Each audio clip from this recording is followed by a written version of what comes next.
Sentence in passive voice.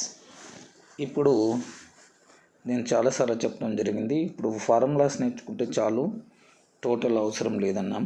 Passive voice అంటే సూత్రాలు is are 3, was are 3, been 3, being 3, be 3. ఇవి formulas. So ఈ ఫార్ములాలో is are 3, was are is ఇది లేదు, ఇది ఏదో ఒకటే ఉంది, ఈజ్ ఆర్ లేదు, వాజ్ 3 ఉంది. చూద్దాం, ఇది నెక్స్ట్ ఒకటే ఉంది. ఎంత ఈజీగా ఉంది చూడండి ప్లీజ్. సో ఎప్పుడైతే పాసివ్ వాయిస్లు కనుక్కోండి అంటే మనకి ఇదే సూత్రాలు is are 3, was are 3, been 3, being 3, be 3. So ఇది పాసివ్ వాయిస్ ఇలా చూసి కనుక్కోవచ్చు. దీన్ని సబ్జెక్ట్, వర్బ్, ఆబ్జెక్ట్ ఇదంతా అవసరం లేదు please. Following is not a homophonic pair. Phonic అనగానే సౌండ్ అని అర్థం. హోమోనిమ్ అంటే మీనింగ్ అని అర్థం. నిమ్ అంటే మీనింగ్, ఫోన్ అంటే సౌండ్. ఇక్కడ సౌండ్ కానిది ఏది, సేమ్ సౌండ్ కానిది ఏది? స్టీల్ రెండు ఒకటే. కానిది అడిగారు. Hear and here same, peace and piece same, bread and breed ఇది వేరేగా ఉంది కాబట్టి కానిది ఏది అని అడిగాడు కాబట్టి ఇది. సో మనకి ఇక్కడ ఇది చూసుకోవాల్సి ఉంటుంది.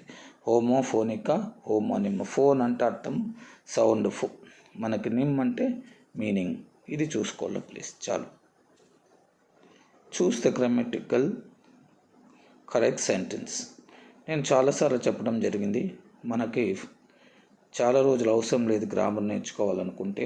చాలా ఫాస్ట్గా ఫార్ములాస్తో కాంపిటేటివ్ ఎగ్జామ్ ఎస్పెషల్లీ డిఎస్సిని రాయొచ్చు అని చెప్పాను.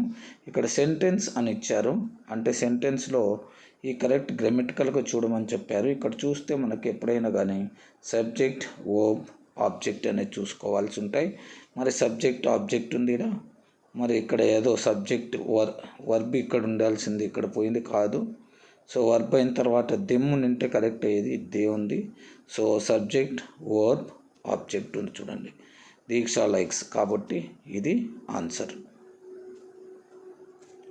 మీరు మరొకసారి చూసినట్లయితే choose the grammatical correct sentence, subject will place subject, verb, object. Deeksha likes cows. ఇలా చూసుకుంటే సరిపోతుంది.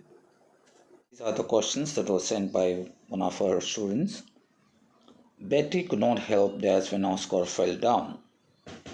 సో ఇక్కడ ఆన్సర్ ఏంటి అంటే, ఎప్పుడైనా కానీ మనకి బెటీ కుడ్ నాట్ హెల్ప్ అంటే చాలామంది టు లాఫ్ అనుకుంటారు. కాదు, ఎప్పుడైతే మనకి హెల్ప్ అని వచ్చిందో, హెల్ప్ అయిన వెంటనే ఎప్పుడు ఎక్కువగా టూలు రావు.